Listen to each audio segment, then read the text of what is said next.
Hello, and it's Saturday morning, which means that it's another episode of Weekends here on the Jacobin YouTube channel. I am your host, Nando Vila, and I'm joined as always by my lovely co-host, Anna Kasparian. Anna, how are you? I'm good. Been changing up my look over the weekend, so Yeah, it's great you to be look great. back.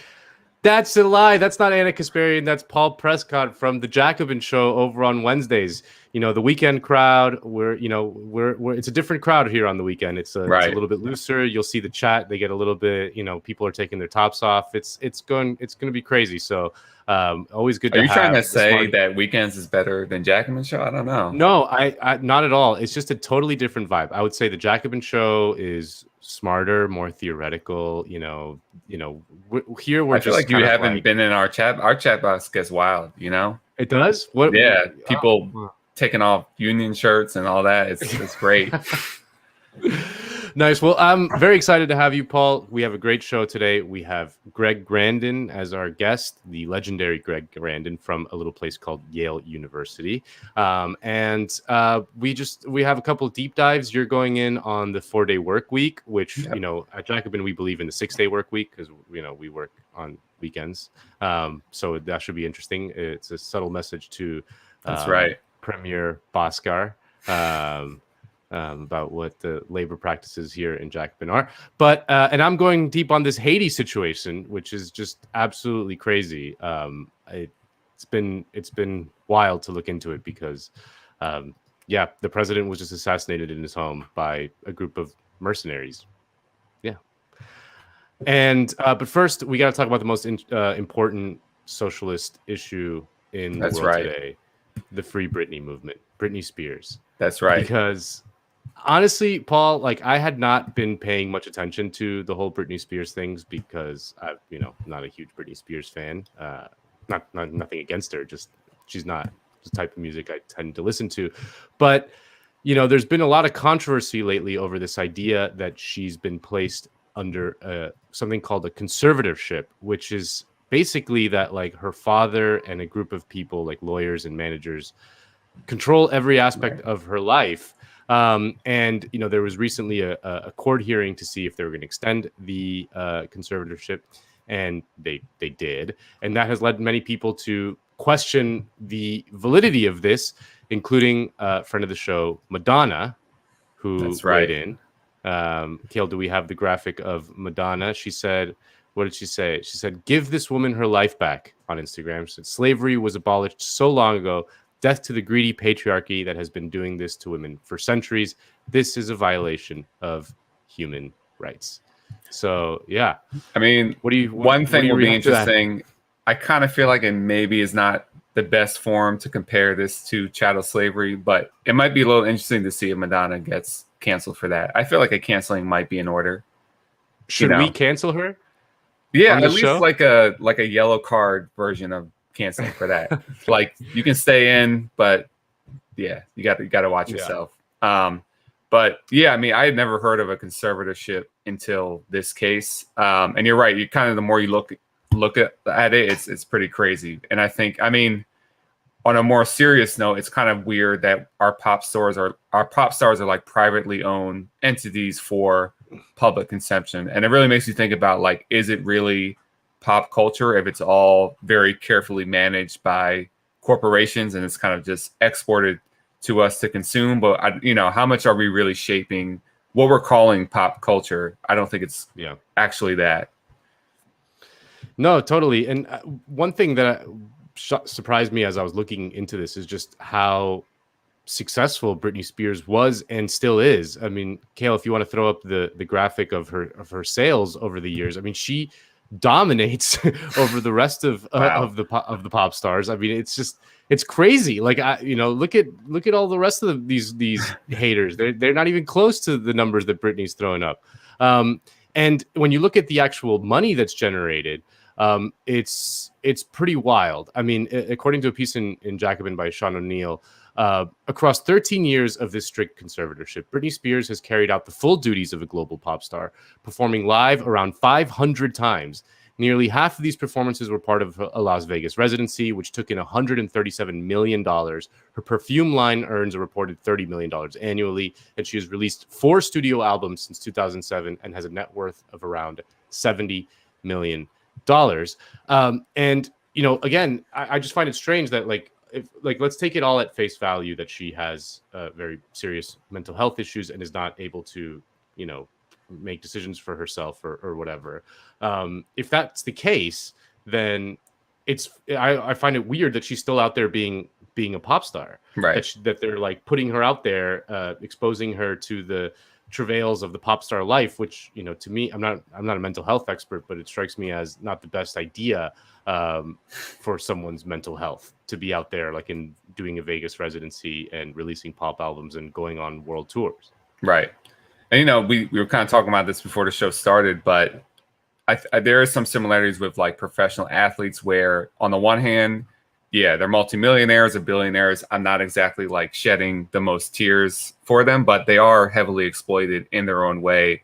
And I think, I mean, just think about how weird it would be to be a celebrity on that level. That's got to do insane things to your mental health. And, you know, like in another setting, like, you know, unions will negotiate contracts that have to deal with that, like making sure you get medical leave if you're in a situation like that. But I don't know. It doesn't seem like maybe she didn't have that option or that wasn't thought of. Yeah. Now let's, you know, there was like I said, there was a court hearing and someone leaked the audio of the court hearing. And I listened to some of it, and it's pretty jarring to hear her speak about this in her own words. So let's take a look at that. I was on tour in 2018. I was forced to do. My management said if I don't do this tour, I will have to find an attorney, and by contract, my own management could sue me if I didn't follow through with the tour. He handed me a sheet of paper as I got off the stage in Vegas and said I had to sign it.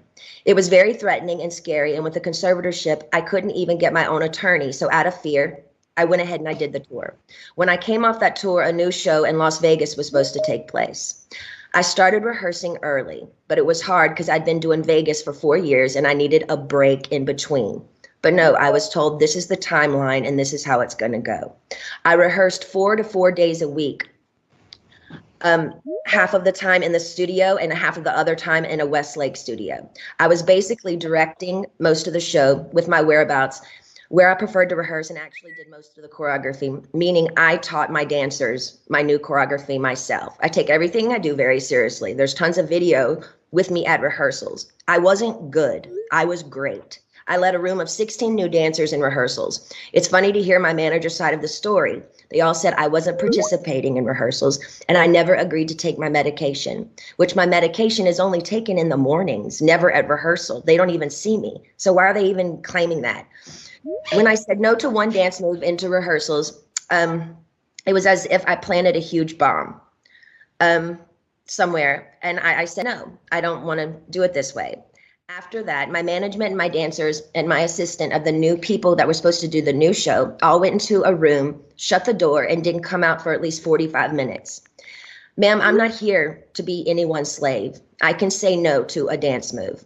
I was told by my, at the time, therapist, Dr. Benson, who died, that my manager called him in that moment and told him I wasn't cooperating or following the guidelines in rehearsals. And he also said I wasn't taking my medication, which is so dumb because I've had the same lady every morning for the past 8 years give me my same medication, and I'm nowhere near these stupid people. It made no sense at all. So, yeah, I mean, it seems... Again, like I find the whole thing, the fact that this is a real thing, this idea of a conservatorship, right, that can, you know, force someone to perform, you know, in front of millions of people, and you know, you look into crazy shit like they forced her to have an IUD in so she doesn't get pregnant again. The whole thing is just a little.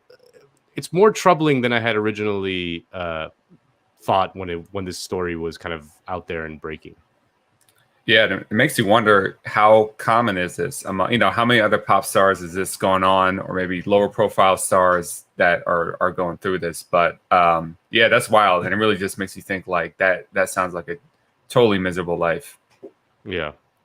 So you know, Jacobin now. Capitalism. We officially endorsed the Free Britney movement. That's right. We're a little late, but better late than never. I'm being told that the next issue is going to be all about nice the Free Britney movement. The entire print issue is just going to be about Britney. So yeah, solidarity with Britney Spears. # Free Britney. We're on board. But you know what else we're on board with, Paul? Reading. Books. That's Check right. them out. Yeah, and namely Verso Books. You can join the Verso Book Club and get every new ebook that Verso publishes each month, as well as one or more books in the mail. All Verso Book Club members will also get 50% off everything on the website, including the Verso Comrade tote bag, for as long as you are a subscriber. Each member tier is 50% off for your first 3 months. The Comrade tier is only $20 a month, and if you join in July, you'll get these 4 books: One Way Street and Other Writings by Walter Benjamin, Feminist Anti-Fascism, Counterpublics of the Common by Eva Majewska, The Great Adaptation, Climate, Capitalism, and Catastrophe by Roman Feli, The Tragedy of the Worker Towards the Proletariat by Jamie Allinson, China Mieville, Richard Seymour, and Rosie Warren. So some good books, go to the beach, read some Walter Benjamin. That's all you need. Do you read? Is that what you do when you go to the beach? You read Walter Benjamin? I don't. I'm not much of a beach reader. When I'm at the beach, and it's like I'm kind of like hot and like sandy. I don't want my books to get sandy and wet. So, I'm not much for that. Yeah. All right, Paul. Well, why don't we get into our decodes? I'll go first and deep dive into some of these stories because they're going to be good. All right. Well, this week saw some stunning news out of Haiti. We have breaking news from Haiti, where the country's president is dead this morning, assassinated in what's being described as a middle-of-the-night attack. Jovenel Moïse had been in office for 4 years and had been the target of months of protests. Haiti's interim prime minister said Moïse's wife was also wounded in the attack.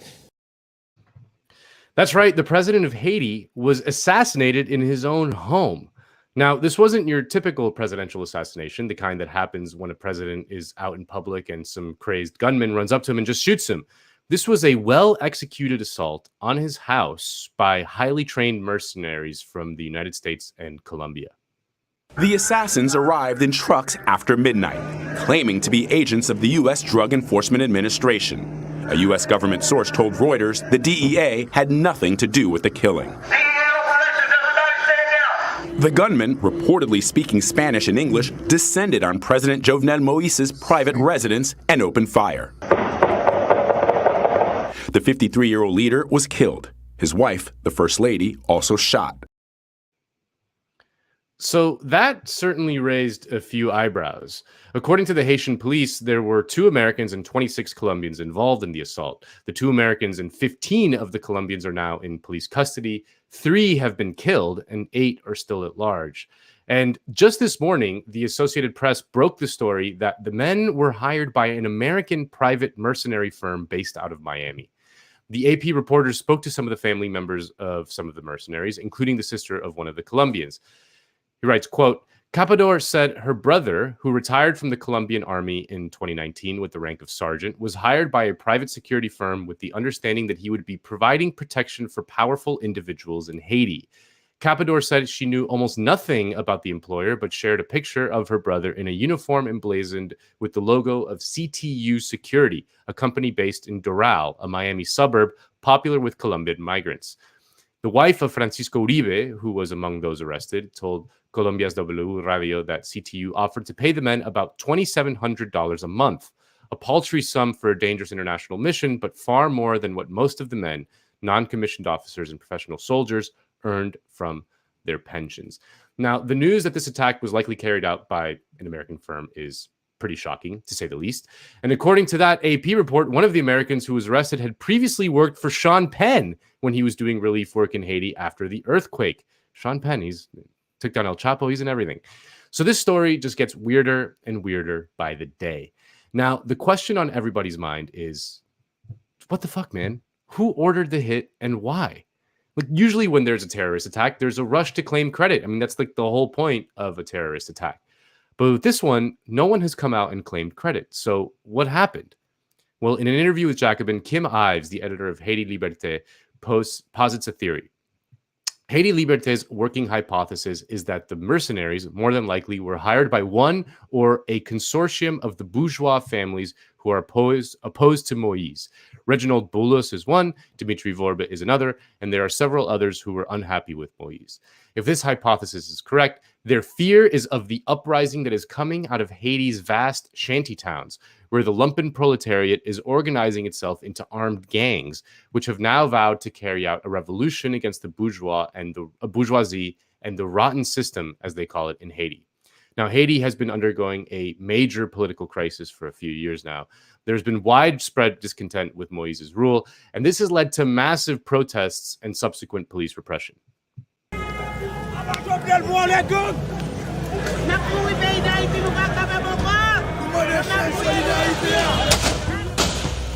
Haiti is burning.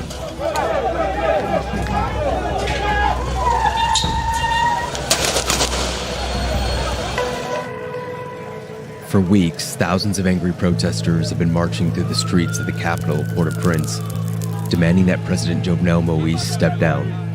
Democracy! Coup d'État, moi, pas besoin. Démocratie, kidnapping, non, pas besoin. Démocratie, en vérité, faut vivre jouer en Haïti.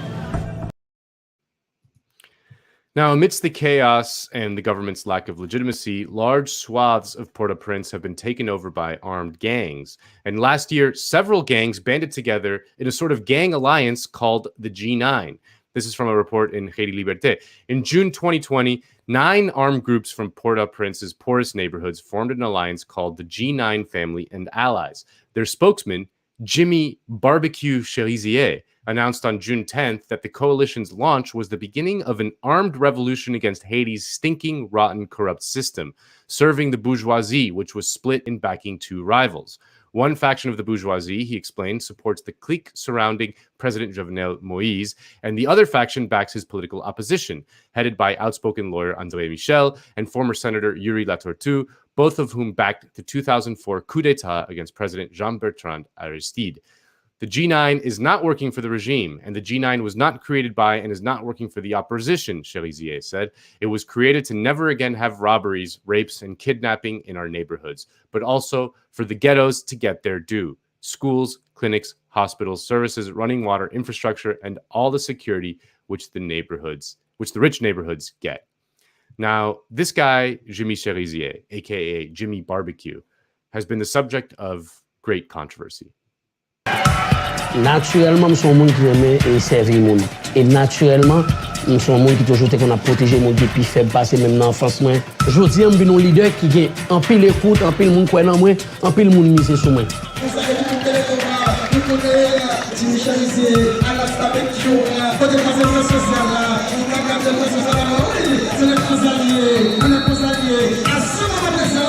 Ma goumé contre un système qui fait un petit groupe moun gen tout privilège là, ou l'autre petit groupe moun pas gagner.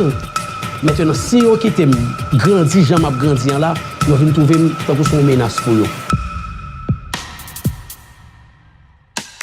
Despite the evidence against him, Cherizier promotes himself not as a criminal, but as a man who can bring order to the streets. The power to do that, he says, comes from his position as the man who brought the G9 alliance together. Toute l'armée qui est unifiée, yo pas gen ennemi pour yo craser.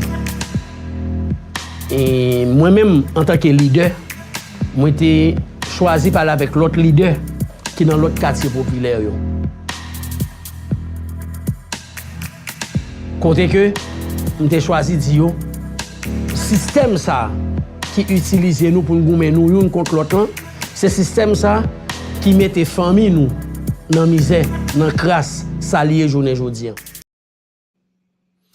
Now, this guy, Jimmy Cherizier, a.k.a. Jimmy Barbecue, is a former cop who was then kind of hung out to dry by the police force and then became a sort of gang leader. And a lot of the mainstream press, certainly here in the United States and also in Haiti, portray him as a criminal thug. But others see him as a sort of revolutionary hero. Jimmy Cherizier was a stellar policeman. who was basically radicalized by his betrayal by the Haitian police leadership, who hung him out to dry after a operation went badly in Grand Ravine in 2017.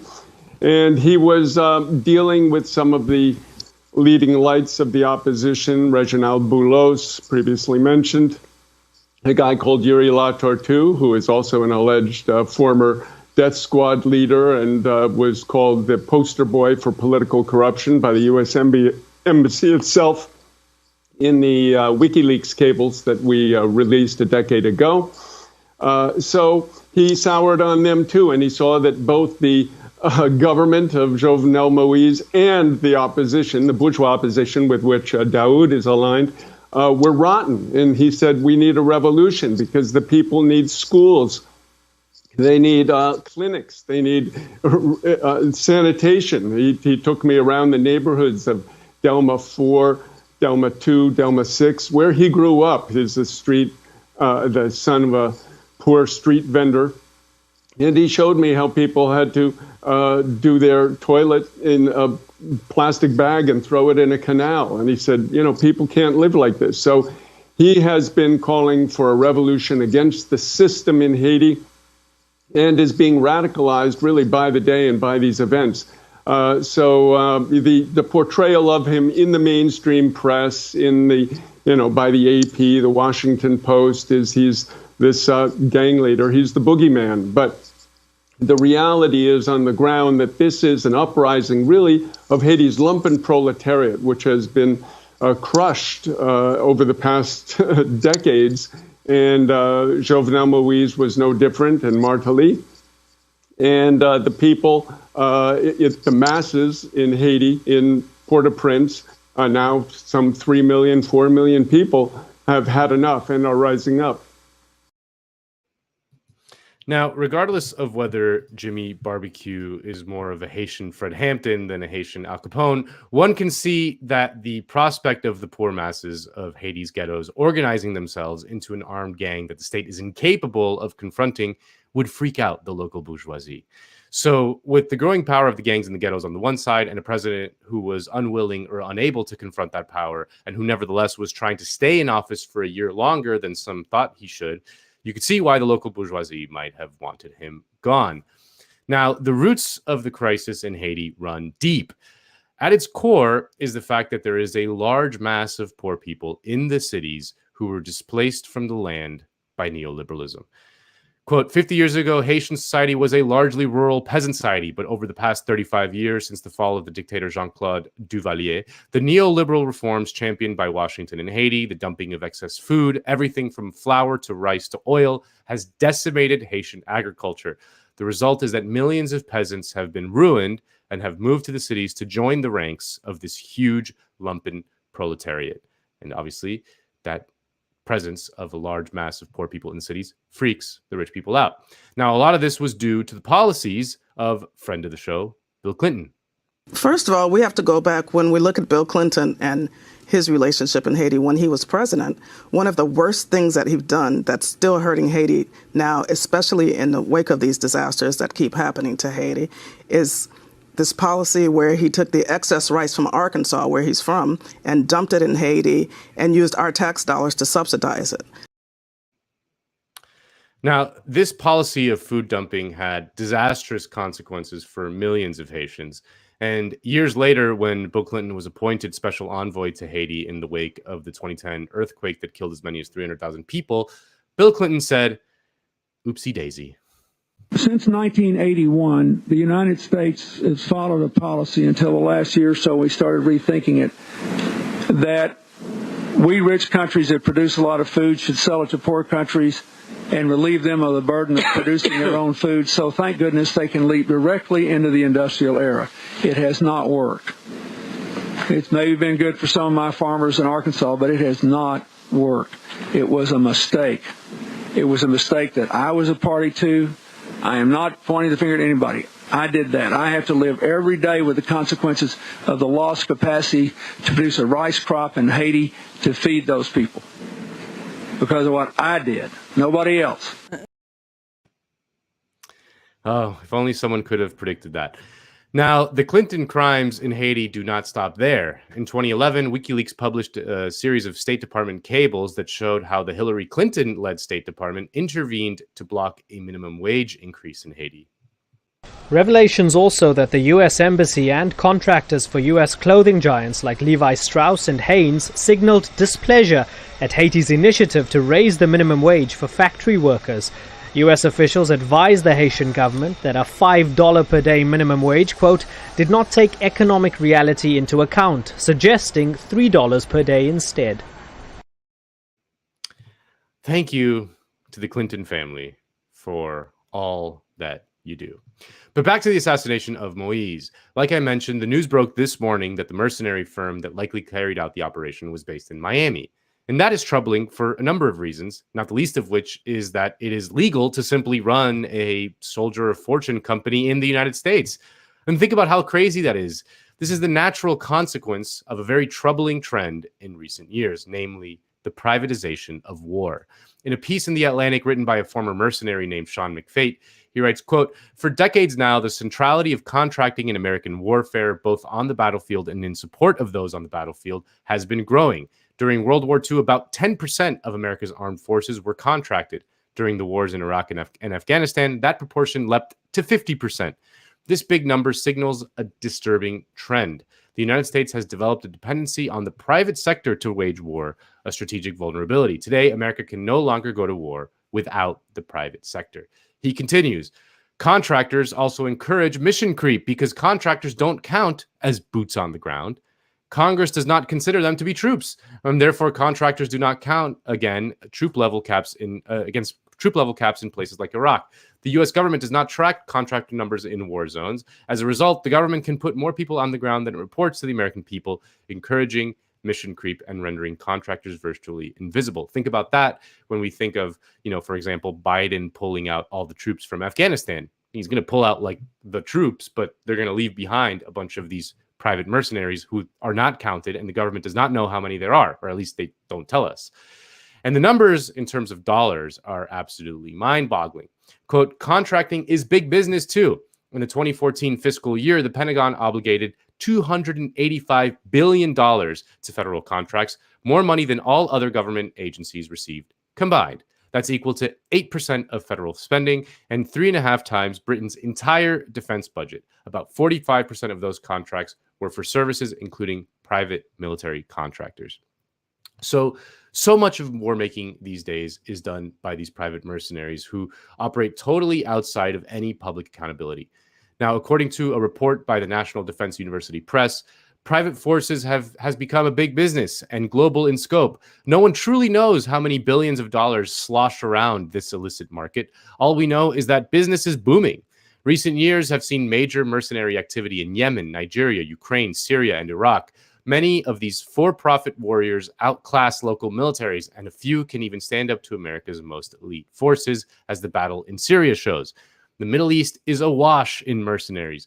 Kurdistan is a haven for soldiers of fortune looking for work with the Kurdish militia, oil companies defending their oil fields, or those who want terrorists dead. Some are just adventure seekers, while others are American veterans who found civilian life meaningless. The capital of Kurdistan, Erbil, has become an unofficial marketplace of mercenary services, reminiscent of the Tatooine bar in the movie Star Wars, full of smugglers and guns for hire. So if you're some country's rich capitalist and you want to get rid of the president or, say, a trade union leader, you can simply go to Kurdistan or Miami and hire a group of highly trained psychos to carry out the violence. It's, for lack of a better term, pretty fucked up.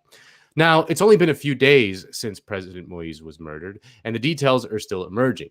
Hopefully, we will learn more about who was actually responsible for it, and right now, we can only speculate. The question is, what happens next in Haiti?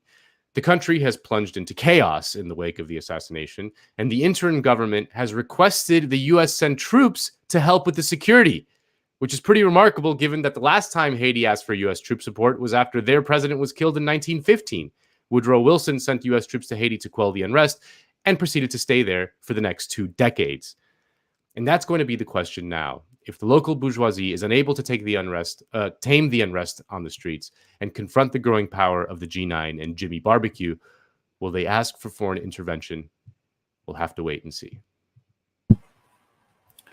That's crazy. The whole thing is just wild. And yeah, I mean, it'll be really interesting to see where this ends up, because I could see maybe some leftists thinking about it in a romantic way, you know, like these gangs of working class people come together. But you could also see a situation where that ends up terribly, or even some of these mercenary groups get in on some of that action. So, you know, and this also just, I think, speaks to destabilization. Like, even if the United States was not directly involved in this incident, like, this is the product of all those years of intervention and destabilization. And I mean, a lot of people talk about this. I think most of our listeners will know, but with Haiti, this goes all the way back to the Haitian slave revolution, where they were still forced to pay debt to France for doing the unthinkable of not being slaves anymore. And everything has kind of just flowed from that. But then it's in this situation where, I mean, what's going to happen if we put troops on the ground there? Like, is that really going to end well? Do we really think that's where we want to go? But they create these situations where it's like we create the problem and then come in as the supposed solution to the problem. Yeah, I mean, and I think about Haiti a lot because, I mean, I'm from Miami, where this private contracting firm was based, and you know, in Miami, the big you know, topic du jour is always Cuba, but there's a large Haitian population in Miami as well. You know, Haitian refugees fleeing, you know, this just the poorest country in the Western Hemisphere. And, you know, there's a lot of talk about, like, you know, the poverty in Cuba and, you know, like the awful system in Cuba, and that's because of socialism or whatever. But like, Haiti is a capitalist state, you know, with very close ties to the United States, like all that shit. And it's, you know, far poorer and worse off than a place like Cuba. And what I find interesting about this latest thing is the presence of these Colombian mercenaries, because Colombia is another state that is very close to the United States. It's incredibly tight ties between the national security state in the United States and Colombia's national security state, you know, Plan Colombia and all that stuff, in the fight in the drug war. And it's created like this essentially class of Colombian warriors who are all over the world fighting wars, not just with this latest thing in Haiti, but in Yemen and in Nigeria, and like these, and this is all fueled by the billions of dollars that the United States pumps into Colombia to, you know, train these people and to build up their national security state. So it's all kind of linked. All of this is all tied. And you know, I you know, like reading about this guy, Jimmy Barbecue, obviously, like, you know, he is you know, he is saying a bunch of like left-wing things, and that's great, but he's also like, you know, like you said, you can imagine this becoming very, or he becoming the next sort of like warlord mercenary leader, you know. And it makes me think about, I mean, how much easier does this make pulling off coups, you know, because at least before, like, a government, you know, it wouldn't be the best look for them to do it. They would have to be secret about it. They would have to mobilize their parts of their own state. But I mean, it's so much easier now if you can just rely on the private army for a coup. Yeah. And really what you said about, imagine, like a union leader, like you just want to get rid of a pesky Coca-Cola union activist in Mexico or something, using private army to do it, which is really scary to think about. No, I mean, this reminds me of that story, that very funny story that happened last year of the private mercenary Jordan Goudreau, who tried to, you know, who got a bunch of the Venezuelan bourgeoisie expats in Miami to pay him some money, including Juan Guaido, to you know, do a contract for him to do a coup d'etat in Venezuela against Maduro. Obviously, the situation is very different from Haiti.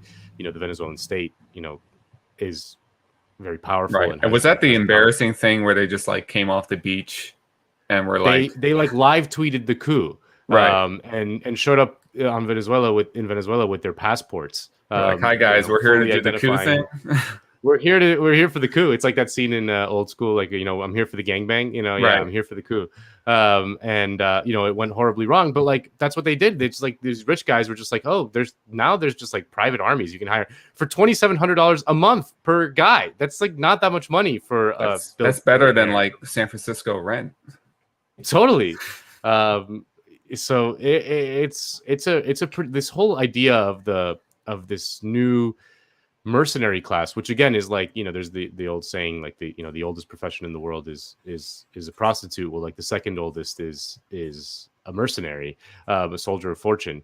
Right. And that's just exploded in recent years with this kind of new type of warfare that exists, where it's all just kind of chaotic skirmishes and not like World War II history documentaries where it's like, the tank units are rolling in, and now it's all just kind of these shadowy figures who are accountable to no one, and not, they're not uniform. They're all wearing whatever it is. It's just it's a pretty grim outlook. Right. Yeah. And I think like, the big thing with Vietnam was eventually the costs and the body bags were too much. And I think that tilted public opinion and the anti-war movement. But, you're not going to have that same dynamic with private security firms. Yeah. No. Well, absolutely. Maybe on a lighter note, I'm going to talk about the experiment in Iceland with a 4-day work week. So, there's so many ways employers dominate and exploit our lives as working people. They take the majority of the profits that our work creates. We're dependent on them for benefits like health insurance. If you're in a non-union workplace, or even if you're in a unionized workplace, our employers may bully us and treat us like dirt. But I think one of the most fundamental things employers exploit is our time. And especially in America, we work too damn much. By dominating our time, capitalism dominates and determines our social life, our ability to spend time with loved ones, and our ability to develop all our capacities and talents to the fullest extent. But there are some encouraging signs that, at least in some parts of the world, the 4-day work week could become reality soon. In Iceland, the Reykjavik City Council, one of their major trade union confederations, and the national government ran a series of trials as a 4-day working week between 2015 and 2019. And this is the largest experiment ever done in shortening working hours without cutting pay. And over 2,500 workers in the public sector, and that's over 1% of the country's entire working population, took part in the study. And the results were a resounding success. Workers reported feeling less stressed and burnt out. They had better health. They had more time to spend with their loved ones. Even productivity improves, if that's something that you care about. The Icelandic Association for Sustainability and Democracy released a report outlining the results of the trial. And I want to highlight a lot of the feedback from the worker participants. Let's start with how a shorter work week improved the weekends. I think we've all experienced this, where during the week we're too busy to take care of basic tasks and errands. So over the weekend, instead of relaxing, we're doing more work. Instead of reading our favorite book, playing basketball, watching weekends, we're grocery shopping, we're mowing the lawn, we're cleaning the house, and things like that. So the study concluded, in interviews, both males and females said that it was easier to do various errands around the home, such as shopping, cleaning, and tidying, during weekdays rather than during weekends as a result of shorter hours. One participant expressed, everything at home we couldn't finish during the weekdays, we had to do during the weekends. And as a result, the weekends were of less quality. Many participants indicated that being able to do these tasks on weekdays improved their lives considerably, as they could now spend more time with the family and with their partner. A shortened work week also helped balance out the often gender division of labor in the home, citing, stress was commonly reduced in the home after reducing working hours. This seems to be a result of a partner, often male, being able to assist more in the home, making it easier for the other to attend to other duties or take some time to do something personal, but also because people simply had more hours to devote to the family. Grandparents were happier as well. This is from one grandparent that participated in the study. We have often just gone home, played some games, and just now we were talking about going to a coffee shop together. I wouldn't be able to see my grandchildren if not for the shorter hours. This is wonderful. In short, the results were not ambiguous at all. The 4-day work week was a win for workers across the board. The study concluded saying, across both trials, many workers expressed that after starting to work fewer hours, they felt better, more energized, and less stressed, resulting in them having more energy for other activities, such as exercise, friends, and hobbies. This then had a positive effect on their work. This really should not be surprising at all. We all know how we feel when we get a vacation, when we get some time to step away from work. We know that human beings were not meant to spend over 40 hours a week in a cubicle or a warehouse or in a truck doing the same thing over and over. Some of us who were lucky got a little taste of a shortened workday during COVID, and I was one of them, as my school operated on a shortened virtual schedule that ran from 10 a.m. to 3 p.m. And to be clear, my experience was definitely not universal among most teachers in this country. But I immediately felt improvements in my life from this change. I slept 2 more hours every day. I had time to exercise and eat healthier. I could literally feel the difference in tension in my back and in my neck. I could pursue other interests more, like writing for Jacobin. And my partner can confirm that our relationship greatly benefited from this. We had more quality time as a couple. Instead of me being tired all the time, I could put more into the relationship. So shortening the workday and the working week should be firmly on the agenda for the left and the labor movement in the United States. Let's talk about how to get there. And this is where we can also learn a lot from what happened in Iceland. This trial wasn't just a random good idea from the government. It was a product of Iceland's robust and powerful trade union movement. So Iceland's union density is 90%. Yes, I said 90%, meaning 90% of Iceland's working population are in unions. To put that in perspective, union density in this country is 11%. So unions in Iceland have an incredibly powerful role in civil society. These unions had already been negotiating contracts with reductions in the work week that covered many workers. This, combined with their lobbying efforts, pressured the government to conduct this trial and consider implementing shorter working hours across the board. So generally, the countries where people work less have stronger unions and a social democratic tradition. In the United States, labor will have to play a key role in getting this on the agenda. The only reason the 8-hour workday is considered standard now is because labor unions fought like hell for it in the past. And of course, it wasn't always this way. In the early days of industrial capitalism, it was quite normal for workers, including young children, to be working 12 or even 14 hours a day. It took massive strikes just to get a 10-hour workday. A general strike in Philadelphia in 1835 had kicked off a wave of strikes across the country that made the 10-hour day more standard. And here's a scene from that strike in Philadelphia. Irish workers on the Schuylkill River coal wharves first took the initiative and walked off the job in May of 1835. 300 workers paraded throughout the city, threatening any potential scabs with a sword. As usually happens with mass strikes, things escalated quicker than ever even those participating thought possible. Soon, every union was out in solidarity, including painters, coal heavers, printers, masons, and city employees. Fife and drum corps were formed to parade down the streets with banners reading from 6 to 6, 10 hours work, and 2 hours for meals. At that time, 10 hours of work was considered a luxury. And we've already had Richard Wolff on this show to explain this whole history, but May Day, or International Workers' Day, comes from the struggle for 8-hour workday in 1886 in the United States. Even now in this country, we celebrate it less than most other countries. The fight over time has always been central in the fight between capital and labor.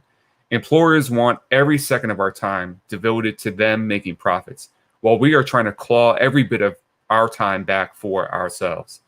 And the fight over time plays out in different ways. The amount of break time, the number of sick days and vacation days, the amount of paid family leave. These are all things unions fight with the employer over. And this issue will become more central as we deal with the effects of automation and possibly an employment crisis. A rational society would use automation to spread work around more evenly and reduce all of our working hours. The only way to use automation to our benefit will be to shorten the workday for everyone without loss of pay and employ more people in the process. There's many different ways you can describe socialism, but ultimately what we're talking about is allowing all of us to have more fulfilling and enriching, humane lives. The fight for a shorter workday and work week is key to realizing that. And this issue has altered the trajectory of my own life. I'm a public school teacher, and my father was a public school teacher. And I know everyone talks about our summer breaks as teachers, but this is just something that should be standard for all workers. My father is from Barbados. And because he was a teacher and had that time off, every summer since before I can remember, we went and I lived with our family in Barbados for the whole summer until school started back again. Without that opportunity, I would have never built such strong ties with my family and with another culture. It gave me the chance to connect with an important part of my history. Those experiences shaped who I am and made my life so much richer and my perspective so much broader. And it all comes back to this freedom from work. And this is something all workers should have. So Nando, when are we going to write this petition to Jacobin? Honestly, I'm about to storm the barricades after that segment. This is, I think about, like, I remember this was like a hugely formative thing in my life was when France passed the 35-hour work week law, which was, I don't even know when it was. Like, it was a while ago. Yeah. And I remember like just talking to people when that happened, because everyone was like, it became kind of like a meme to make fun of them. It's like, oh, look at these French, they surrendered in World War II and now they don't want to work. And, like lazy French Pierre, so that he can, sit around and eat his brie cheese on a baguette or whatever. Right. Sounds good. And I'm like, dude, that sounds fucking great. Like, I don't know why you guys are making fun of them. Like, we'd be so lucky to be able to work less. And it's like you mentioned, like this automation, all the automation we have, like you'd think we could work less because machines could do a lot of the work for us, but it's created the exact opposite, in which we have to work a lot more. Like we work more than we have in decades, which just makes no sense. Right. And, and this is something I wish it was framed better during the last presidential election. And this is I'm not just trying to take a cheap shot at Andrew Yang, but where I was frustrated was I was glad he was bringing up automation. I think more people should have. I think even Bernie should have talked about it more. But I think a better solution is saying, let's cut the workday or work week significantly, spread the work around. I think, to me, that's a more appealing solution than UBI, which, can be used in different ways by conservatives for bad ends. But I think that it really is the only way to deal with automation, and automation is coming. I mean, we know it's coming. It's very hard to stop. This is the way to deal with it. Yeah, no, it's remarkable what they did in Iceland. And it's just, yeah. I mean, it's just you can think of like so many benefits beyond, the immediate obvious ones, but just the idea of a 3-day weekend, I've seen studies that show that like the 2 days, you don't have enough time to disconnect in the 2 days. Like by the time you've disconnected, you're already like dreading, you got the Sunday scaries, right, as they say. And a 3, like, so when we have one of those 3-day weekends, you're like, oh my God, like you can really actually take some time for yourself, like without just having to, you have enough time to unwind and then enough time to like prep for the oncoming dread of the work week. Right. So yeah, man. I mean, I've always said like, it's amazing. Even just going, if anyone's taken trip to Europe. I mean, I was in Berlin a few years ago, some bar, and it was just amazing how many people I met from different countries in Europe, and everyone was like, "Oh yeah, I'm on my like month vacation, or I'm on my 2-month holiday. That's just normal," And that's how they get to travel and do the things they want to do. Yeah. And it's crazy because like, in America, we think of ourselves individually as consumers, and we don't think of ourselves as, workers in a collective. But you're starting to see like all kinds of funny stories about, for example, like the Hamptons now. It's so expensive to live there. That they're having like a huge worker crunch. Like all these rich people who live in the Hamptons like can't find workers to like clean their houses and serve them cocktails at the bar or whatever.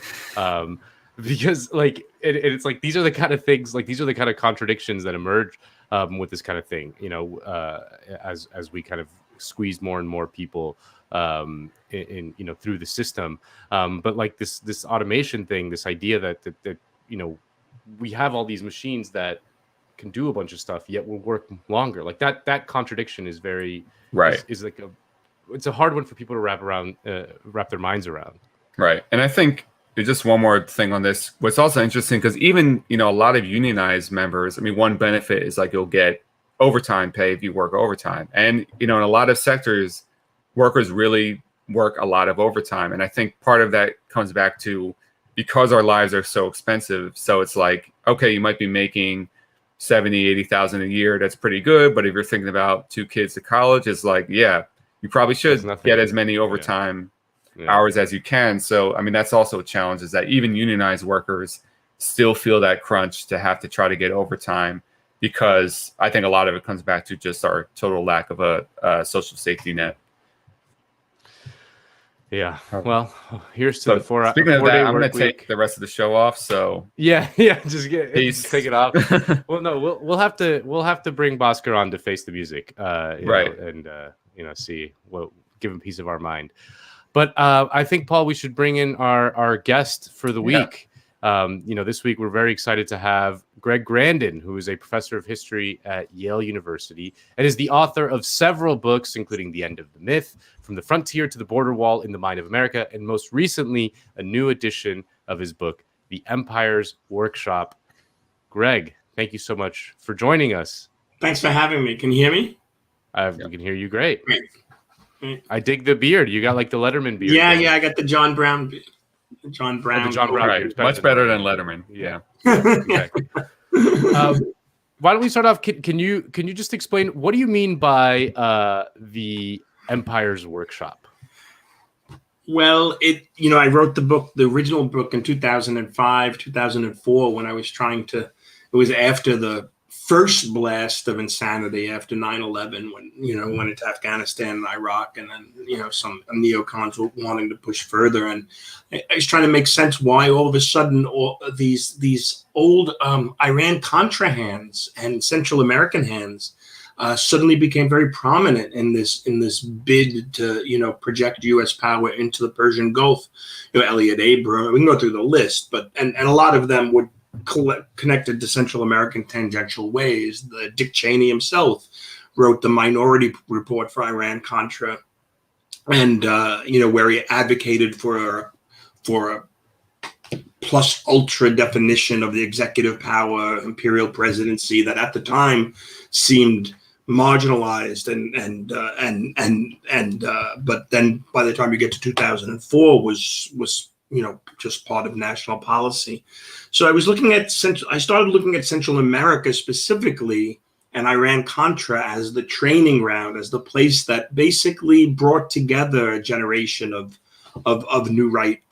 these new right militarists, and thinking about this Reagan Central American campaigns as a crucible that reconciles and contradictory constituencies and coalitions and ideas. So you can bring the secular neocons with the religious theocons, with the old traditional workhorses of law and order anti-communism, with the radicalized vets like Ollie North, radicalized to the right after Vietnam, counterinsurgent theorists. Central America kind of brings them together and creates a coalition. It creates a political realignment, an aspiring coalition that gives it, that makes sense of the crisis, that helps make sense of the crisis, and helps overcome contradictions within that coalition. And then the book became a little bit more ambitious to look at how Latin America as a whole serves that function within the United States. So we all know the story about Latin America. We all know Latin America and interventionism, something like 42 regime changes between 1898 and 1992 alone that Washington presided over. The famous ones, the tragic ones, Allende and Arbenz, the taking of Mexico, so many more that we can't even, that most people don't even know about. The U.S.'s first coup in Mexico was in the mid 1820s, in which an ambassador who was a member of the Scott Rite Freemasonry set up a bunch of lodges to counter the influence of the York Rite Freemasons that were much more confrontational to the United States, and basically undermined using a kind of classic civil society strategy of destabilization. So anyway, that's just one example. But the main point was the way Central America serves during moments of crisis, domestic crisis, when one coalition is on its way out because their worldview can no longer help organize the world effectively, can no longer focus U.S. power effectively, and a new ascendant coalition is arising. And we can go back through the history of the United States, going back to the founders and the Jacksonians and the Civil War and the progressives, and Central America, Latin America plays a role in each of those coalitions. So that's what I mean by a workshop. It's also a workshop where the U.S. works out strategies to that it then applies elsewhere in the world. So that there's that part of the phrase workshop. But the main part of the book is thinking about how domestic political coalitions use Latin America to get a sense of themselves, to be a class not just of themselves, but for themselves. And to maybe go further back in U.S. history, can you kind of talk about what was unique about the United States in terms of its kind of limitless expansion, and how did that kind of affect the rest of the trajectory of U.S. history? Well, yeah, I mean, this was more of a topic of the end of the myth and from the frontier to the border wall. But when you think about the United States, there's not too many, not too many countries has had the luxury to indulge in actual and fantasized expansion as the United States, whether it be across the landed continent and then into markets and militarisms, and just an ability to constantly organize domestic politics by invoking the promise of limitless growth. In some ways, that's why the United States is the ideal capitalist nation. And in some ways, that's the key to understanding why the cult of individual rights is so deep in the United States. Because if capitalism itself is predicated on the need to constantly expand, right? That is, in some ways, capitalism 101. There are, the mechanisms of growth, the dynamics of growth.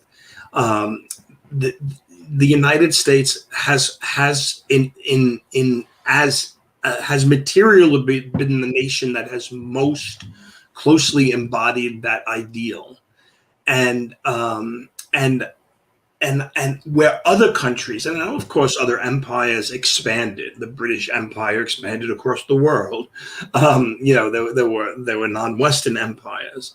But in terms of embracing the idea of growth as a central component of one's political culture, and then linking it very clearly to a definition of citizenship and rights that took individual rights as sacred and sacrosanct, and took social rights as perverse and dangerous. I think the United States is unique in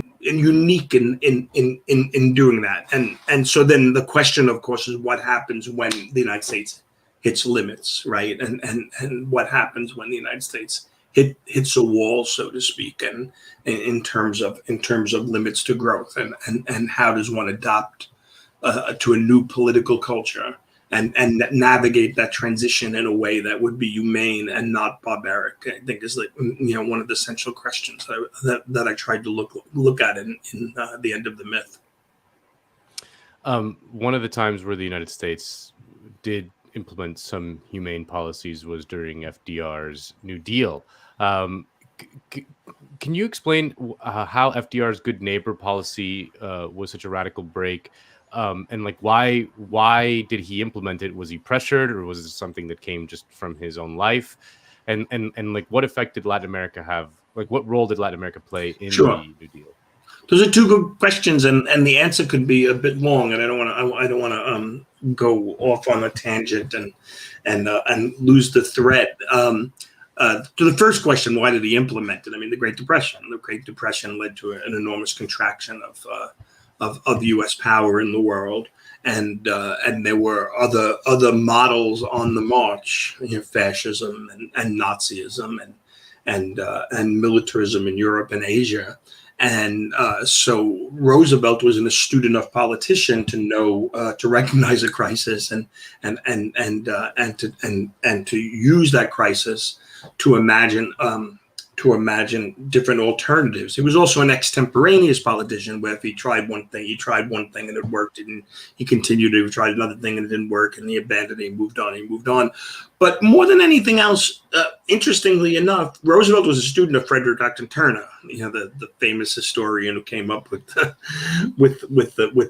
frontier thesis. And frontier thesis was both an academic paper, that tried to explain the nature of U.S. political equality by linking it to the expansion over what they call free land. But of course, free land was dispossessed land from Native Americans, and this is in many ways the kind of the settler colonial undertones of American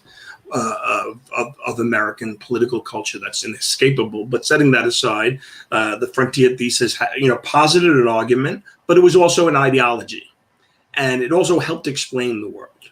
And Roosevelt was kind of steeped in that, in thinking about the world in those terms.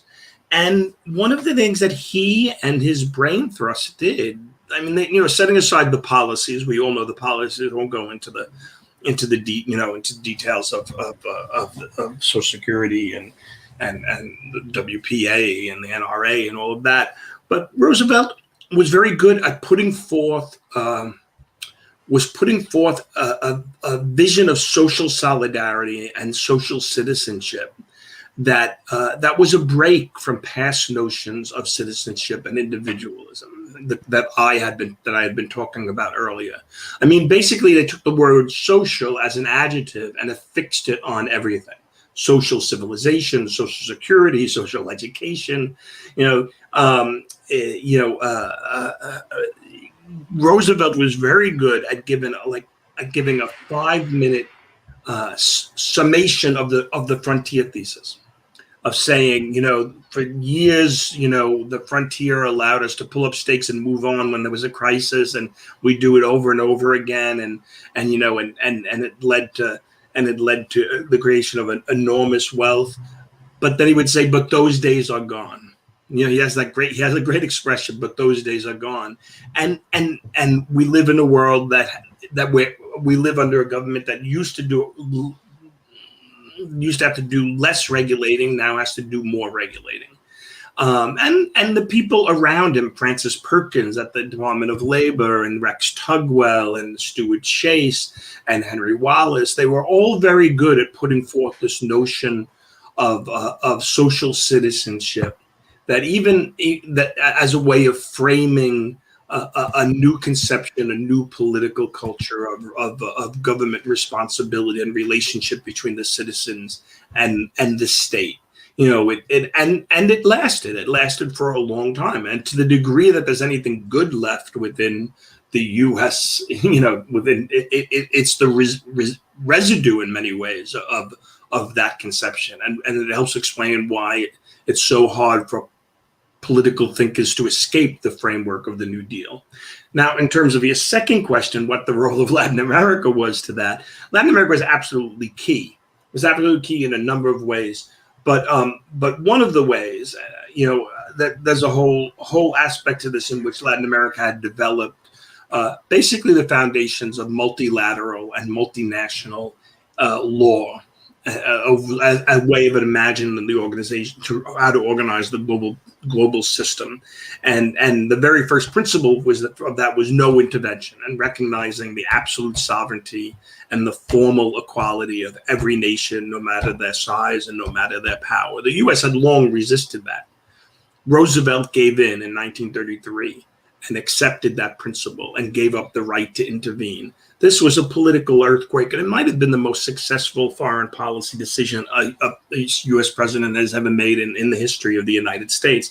Because it didn't lead to a hemorrhaging of U.S. power; it led to a consolidation of power, a way for Washington to figure out how to project its authority through through what became a new multilateral system, and the U.S.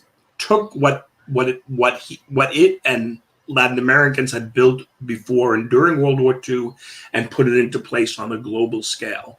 But more importantly, on a materialist foundation, the materialist aspect of it, it allowed the United States, the goodwill generated by the Rooseveltian turnaround, allowed his Secretary of State, Cordell Hull, to sign a series of free trade treaties with Latin America that began the transformation, the recovery from the Great Depression. And most importantly, it allowed for the consolidation of a power block of high-tech, labor-intensive, export-driven economies, industries, pharmaceuticals, chemicals, oil, electronics, that becomes the ballast for the New Deal. These corporations, and the United States never had formally a system of formal corporate capitalism, but it had an informal one. Pan Am was the United States' airline, and so on and so forth.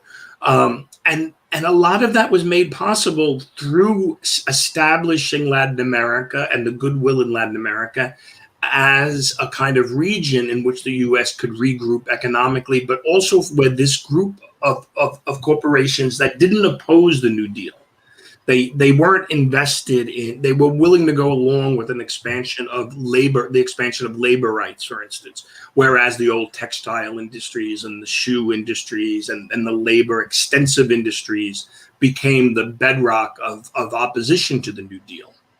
And so the consolidation of this power block of corporations that becomes the foundation of the New Deal coalition provides ballast and stabilizes it, and stay up through the 1970s. That becomes the foundation. And Latin America, and just to answer your question, that starts in Latin America, because these corporations, because of the goodwill established, because of Roosevelt's turnaround in terms of interventionism and recognizing sovereignty, allowed a signing of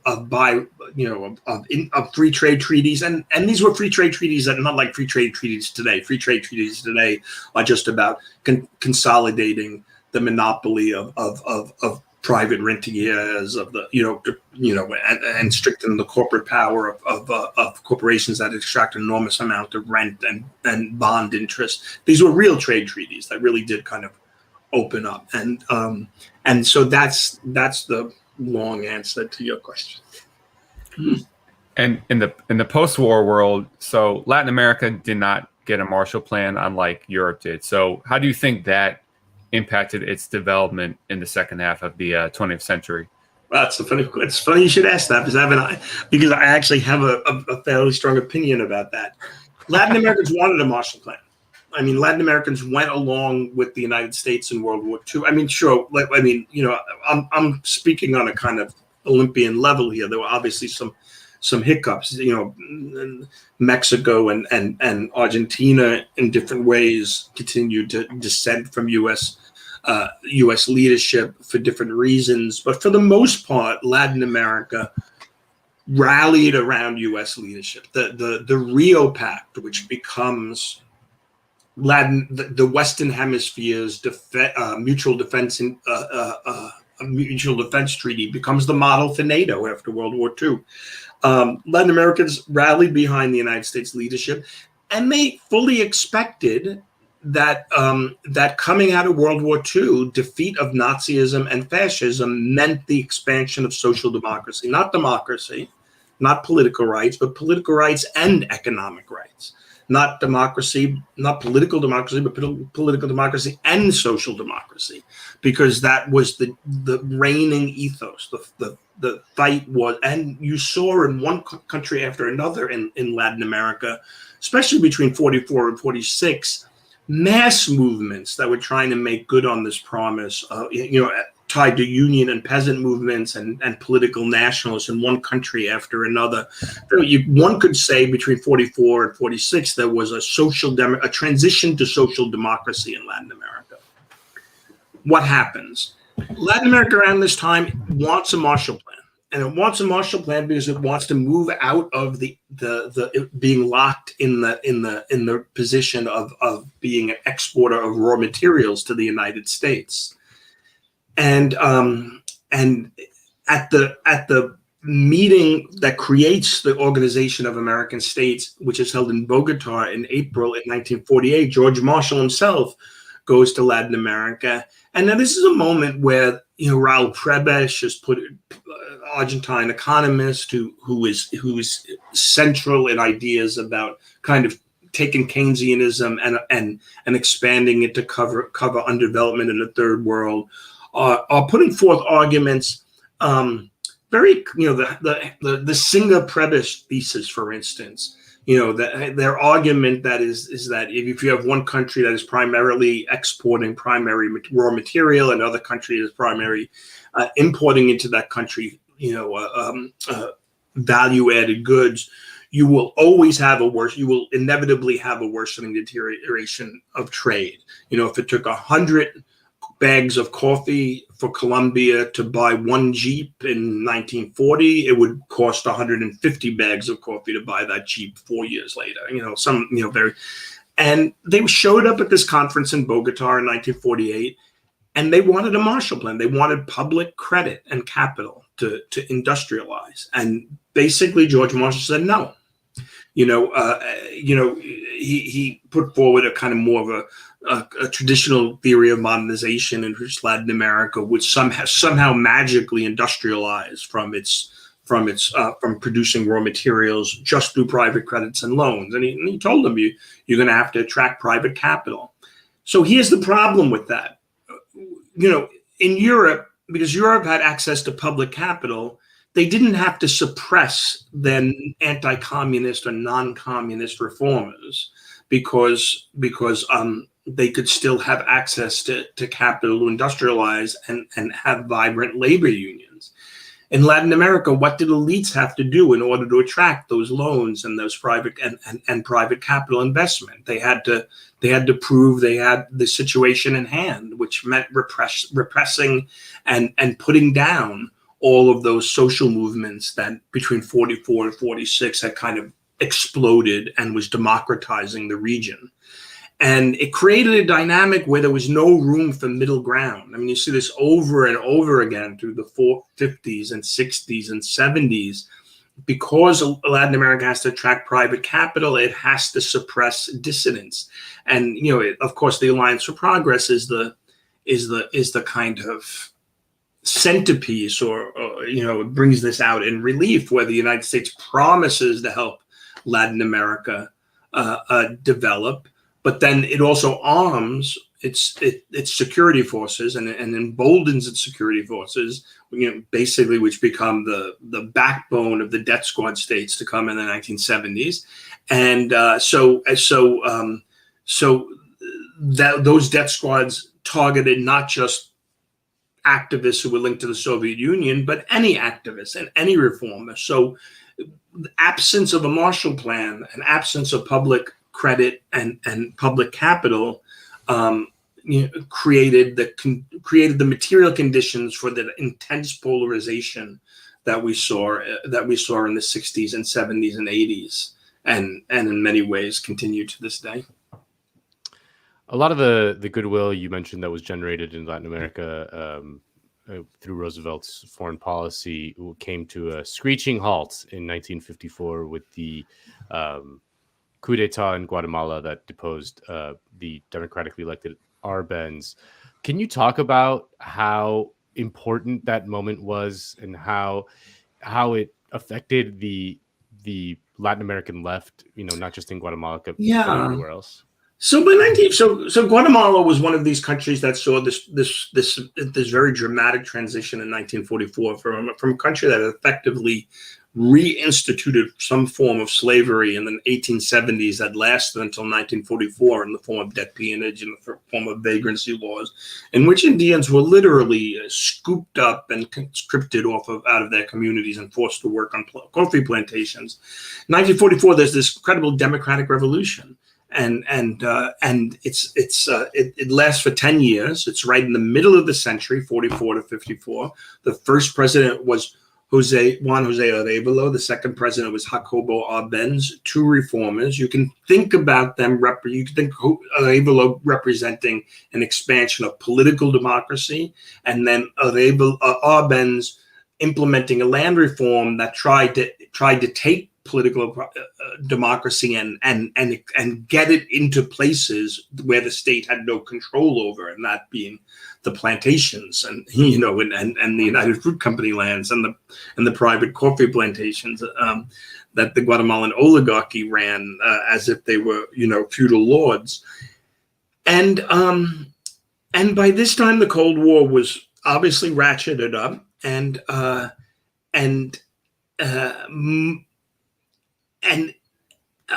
the United States, first under Truman, but then really under Arbenz, began to mobilize against Arbenz through the CIA, and the CIA overthrew Jacobo Arbenz in 1954 in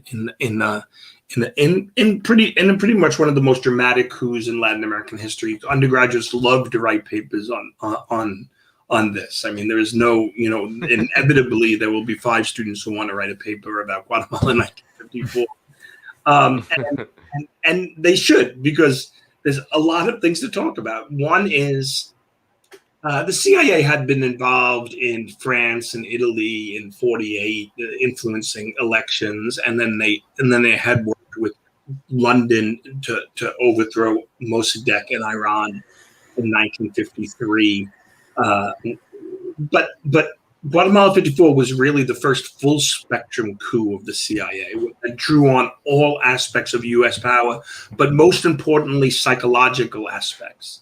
There was increasing attention to the manipulation of public opinion. Started in the 1930s and 1940s. It was all woven in with the rise of mass psychology and mass pop psychology and pop sociology. Sigmund Freud's nephew, Edward Bernays, worked for the United Fruit Company, and he ran a propaganda campaign to discredit the Arbenz. And this campaign to overthrow Arbenz lasted about 18 months, and it finally worked. And leaflet bombs and real bombs were dropped, creating a sense that there was a crisis. And most importantly, they created this radio show that was modeled on H.G. Wells' War of the Worlds, which Orson Welles, of course, famously broadcast as a radio show, which supposedly created mass panic. And they tried to do the same thing. And the point with the state, they taped the radio shows in Florida and they broadcast them in from Honduras. But the point was to get a sense that there was an internal resistance within Guatemala, which there wasn't. There was a handful of anti-communist students, but for the most part, Arbenz was overwhelmingly popular. His land reform was overwhelmingly popular. There was no internal opposition to Arbenz to speak of. The Catholic Church didn't have much of a reach in the countryside, but they would create these shows in which you'd be like, some people would be like pretending to be broadcasting from deep in the jungle in the pretend, and then all of a sudden they'd be shots fired. They recreate some battle, and then it goes silent. It was all taped in NPR actually had. You could go on This American Life and find it. They have some good tapes of it. But the larger point is that it was meant to transform. Arbenz is, the thing about Latin America is it's committed to a notion of a kind of Jacobin notion of citizenship. You show up in the plaza, your relationship with your government is not mediated through multiple levels of bullshit. There's, your politics is much more of an immediate thing, whether it's through unions or whether it's through peasant organizations. So this is about creating a certain kind of phantasma, a certain kind of, these levels of mediation that were meant to transform political citizens into political spectators. At a Wembley match, there's the Arbenz government, there's the opposition going back and forth, as if they were just watching some show. That really didn't happen, right? But here's the thing: the CIA thought it worked. Now, the reason why Arbenz fell is because when the mercenaries came in from Honduras, the Guatemalan military thought that if they repelled the mercenaries, the U.S. would just invade. I mean, that's basically why Arbenz fell, not because of all this elaborate psychological warfare stuff. They just thought that, so they told Arbenz to step down. Arbenz thought that maybe they'd be able to maintain some of the advance of the revolution, which of course didn't happen. Guatemala descended into absolute catastrophe and genocide. Arbenz was exiled, and a famous picture of him in his stripped down to his underwear in the airport to Cuba. But why this is important? It's important for a number of reasons. By 1950s, post-war generation could still think the United States was the vanguard of social democracy, right? The New Deal was still a model. American capitalism was still a model. I mean, not everybody, but there was still a broad enough spectrum where the United States could still be seen as the model. By 1954, in the overthrow of Arbenz, that is no longer the case. In the way that assertion in actual terms is backed up is Che Guevara was there. Che Guevara was a medically, socially conscious medical doctor who, after, if anybody saw, Motorcycle Diaries, where he traveled, around the South American continent, after that movie's over, he winds up in Guatemala. And he's writing letters home to his aunt about you breathe democracy in here. There's so much going on. And if I was Arbenz, I wouldn't let those radio stations and newspapers do what they're doing. It's clear it's being manipulated by the CIA. So he flees after the overthrow of Arbenz into the Argentine embassy, and then he flees into Mexico, and that's where he meets Fidel Castro, and he joins up with the Cuban Revolution, and until his death, he'd be citing Guatemala as why you needed to clamp down on civil society. We will not be Guatemala. We are not going to let this happen. So you can see the direct influence that way, but then you can also see the direct influence on the counter-revolution. The CIA, Nick Cullither is an historian who before he got a tenure-track job, took a job at working in the CIA archives during the Clinton administration when there was a little bit of a political opening, and the CIA wanted an internal history of its operations in Guatemala. And what Nick found was that the CIA believed their own hype. They believed that the psychological aspects of the campaign had created new types of subjectivity, when in fact it was just this more calculation on the military for why they told Arbenz you had to, and then the CIA then applied that, thinking it was successful, to Cuba and the Bay of Pigs. And of course, the Bay of Pigs was this enormous failure, and Castro's prestige just radiated outward. So so between 1954, a revolution caused by the United States that succeeded, and 1961, a revolution, I'm talking about the Bay of Pigs, that failed. You could see this trajectory and radicalization among the left in Latin America, in the that post-war left that I'm talking about. And I mean, speaking of pretending to broadcast in different areas, there's some speculation about whether you're on a boat right now, so you could kind of pretend that you were speculating from a sea fight. Pirate radio. Right. I mean, I'm in an undisclosed submarine. No, a friend of mine made a little broadcasting a pirate submarine. And so why don't we talk now about Allende's government in Chile? Can you talk kind of about the wider context of this? And I've heard you say before that, in some ways his government was even more of a threat to the United States than maybe even so Cuba. Can you talk about, why did what Allende represented, why was that such a threat to U.S. interests? Allende was an old-time politician in Cuba. In Chile. He had ran for president 3 times prior to winning his 4th time. He was first elected as a representative in the the Assembly, the equivalent of the House of Representatives in the 1930s, with very limited suffrage. Only propertied white men could vote. He ran he won something like over 1,000 votes.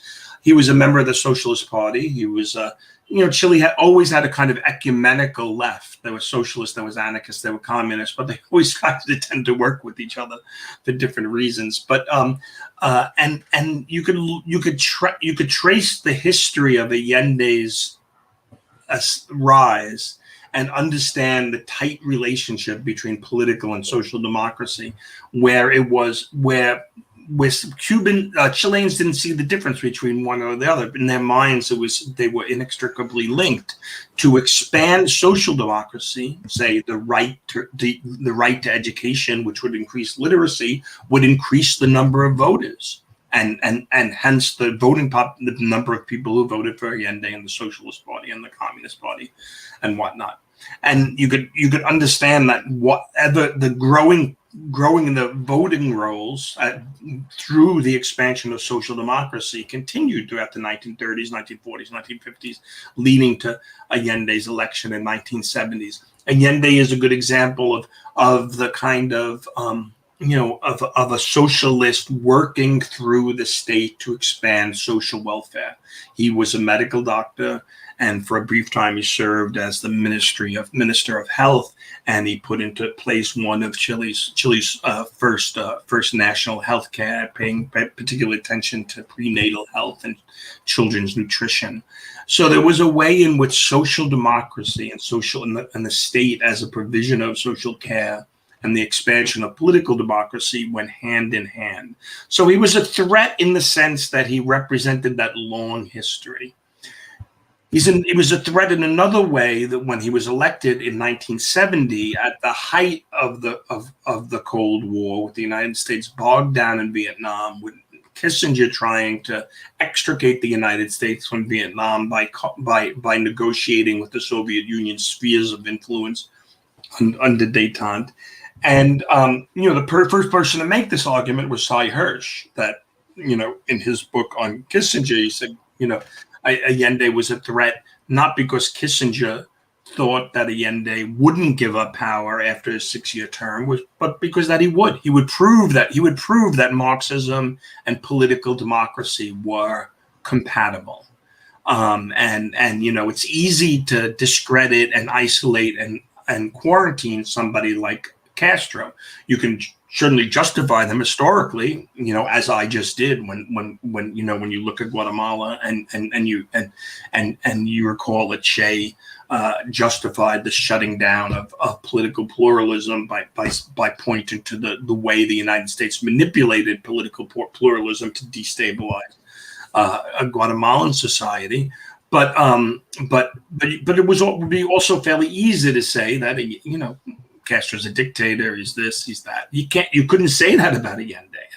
And the threat also echoed in Europe, where Euro-communism was on the rise, in Portugal, in Italy, in which the post-war arrangement in which communist parties would play a minor role in a broadly center-left governmental coalition was starting to give way to the notion that communists might actually lead these coalitions, as they grew in popularity, and that was Euro-communism. And so the strike against Allende in '73, the coup against Allende, CIA-led, Brazil brokered, with plenty of domestic support, was as much a strike against that general form of Euro-communism as it was against Allende. It was also a blow against the new international economic order, because Allende represented in many ways that emerging critique of world capitalism, as Keynesianism was about on the threshold of entering its decline in the late 60s and the early 70s. Third world nations got together and came up with an alternative, the new international economic order. And one of the principles of that order was the right to nationalize, right? The right of countries to have. Now, the United States sort of recognized the right of countries to nationalize foreign policy with just compensation going at least back to the Mexican Revolution. But one of the things that Allende did and the Popular Unity government did was that they expanded the right of nationalization. They came up with this idea of something called the doctrine of excess profits, where they would use some mathematical formulation to find out, to tabulate how much money a country extracted unjustly during that time of operation, company extracted unjustly from a country during their times of operation.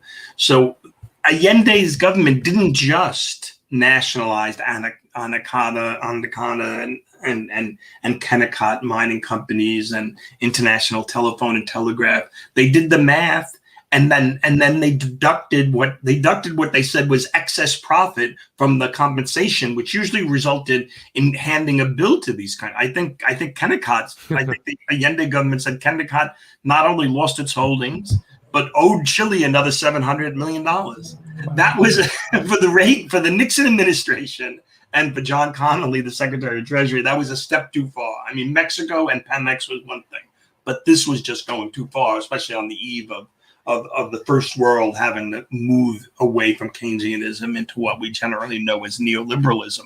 And so that was one of the threats and one of the reasons why I think Allende had to go, and he did go. I want to fast forward to today and ask about the recent resurgence of sorts of the pink tide, which had been kind of in retreat for a while, with Pedro Castillo in Peru, Arce in Bolivia, and possibly even, AMLO in Mexico, obviously, but possibly even a return of Lula in Brazil. Can you talk about the sort of resilience of the Latin American left in an era where it seems like the left is in retreat everywhere else? Yeah, well, the resilience, to step back and talk on a more meta level, the resilience of Latin American social democracy is impressive. There's no country in the world in which social democracy and socialism has had deeper organic roots. You think about the repression and disappointment and frustration.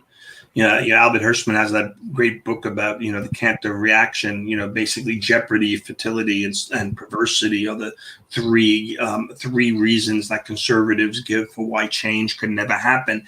And Latin America suffered them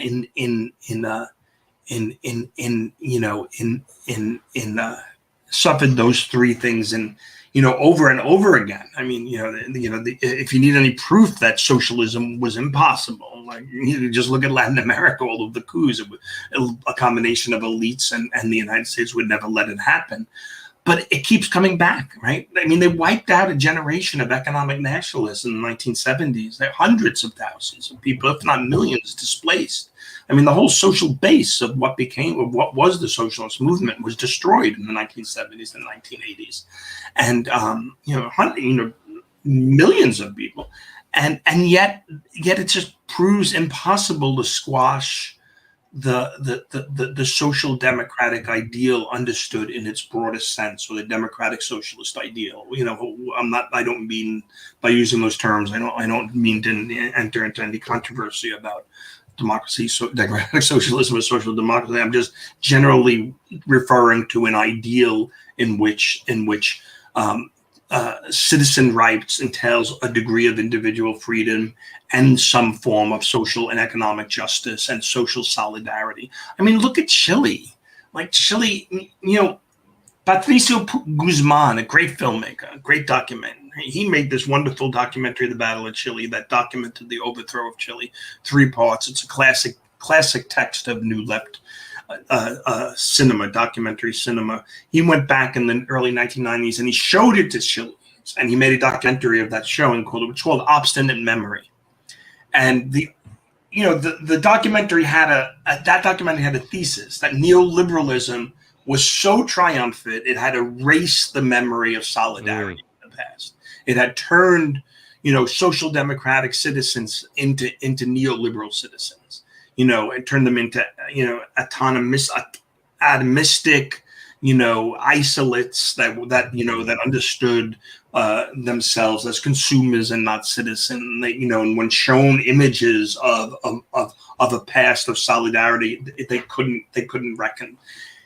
And Patricio Guzman is one of the greatest filmmakers in the world, but his thesis was wrong. I mean, if any country, look at Chile, the constant, now we're well into 2 decades of a social movement that has transformed Chile, and not just. I mean, can you even imagine can you imagine the student movement in the United States, and that framed its political struggles by invoking fights that happened 30 or 40 years ago? I mean, that could frame it in terms of Pinochet and Keynes and Friedman and Allende, and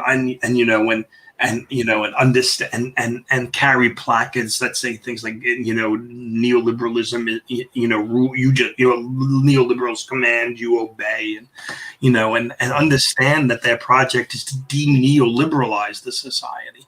But it's not just that. What also happens in Chile, what's also been happening in Chile, it's expanding. Chile is a kind of European country that's deeply racist, that has denied that it's been a settler colonial society.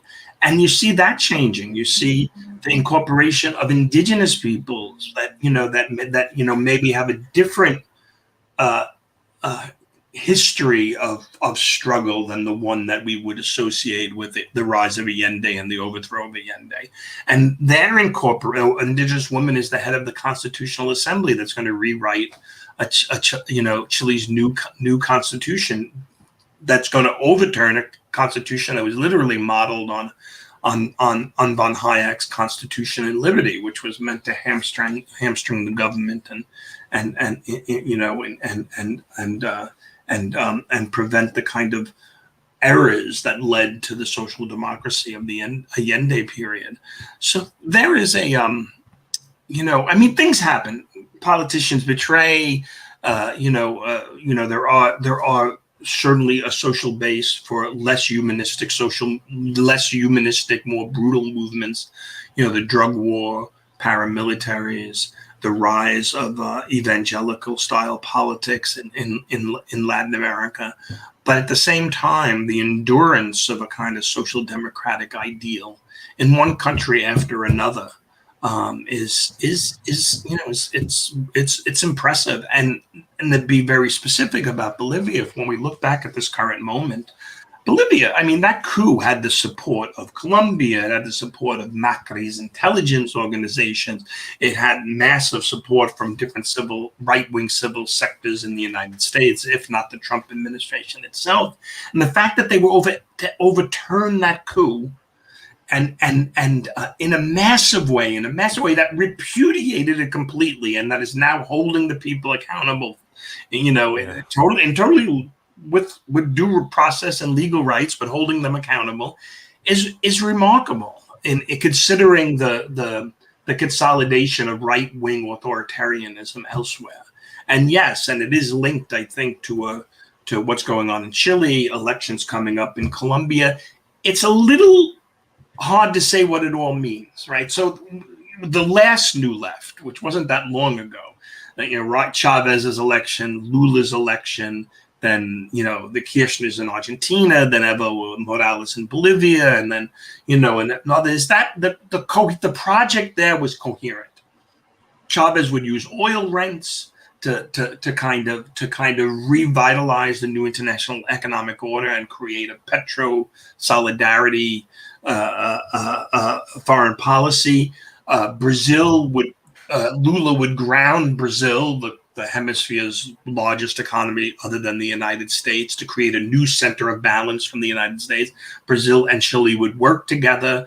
They would work with BRIC countries to create alternatives to U.S. power. And we could talk about the many ways that Lula did that in terms of trying to wean Brazil off the dollar, refusing to sign on to these kind of security initiatives that came out of the war on terror. And that project was coherent. It failed, and it failed for a lot of reasons, and we can rehearse that history. But I do think we are in this moment of a return of a new left. And we'll see what happens. We'll see what happens with the elections in Chile later this year, where Daniel UK, I think is the head of the Communist Party, is polling in number one, and already you're seeing a campaign against him that they did against Corbyn, where they're going to try to smear him with anti-Semitism because of his anti-Zionism. Man. What? It worked. It worked. It worked, and they've already started. Look at the Haaretz article. They we're progressive Chileans, and we, and I can't remember his last name. Juke, I think, is the Danielle. There's a large community of Palestinians in Chile, and he's one of them. And I mean, and so they're trying to smear him with they're probably trying to do a Corbyn on him because he's popular and he's leading in the polls. So we'll see what happens. Yeah. So real quick, one last question. You've been very generous with your time, but so far, how would you assess Biden? His approach towards Latin America. Is he kind of just recreating the workshop? Oh, it's perfect. He's been perfect. That's right. I'm sorry. He's been revolutionary. He's been transformative. He's been revolutionary. He has been building. Yeah, it's unbelievable.